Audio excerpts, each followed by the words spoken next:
Habari za sasa duniani ambazo zinaendelea kuzungumzwa na zimekuwa headline katika maeneo mengi duniani ni mvutano mkubwa kati ya Marekani na Iran kuhusu njia muhimu ya baharini inayojulikana kama Strait of Hormuz.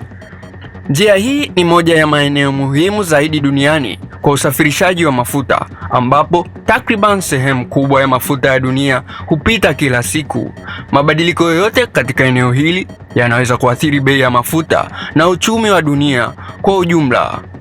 Kwa sasa kuna taarifa kwamba Iran imekuwa ikiweka masharti kwa meli zinazopita katika eneo hilo, ikiwemo kuhitaji ruhusa maalum kabla ya kuvuka, na hili limeibua wasiwasi mkubwa kimataifa.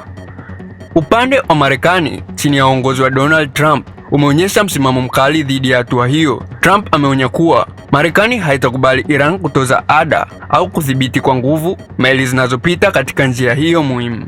Pia kuna kauli kwamba Marekani inaweza kuchukua hatua kali, ikiwemo kuzuia meli zitakazofuata masharti ya Iran.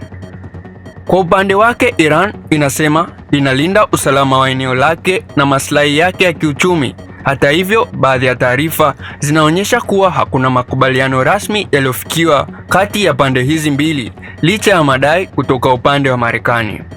Hali hii imeleta mvutano mkubwa wa kisiasa na kijeshi, huku mataifa mbalimbali duniani yakifuatilia kwa ukaribu maendeleo hayo.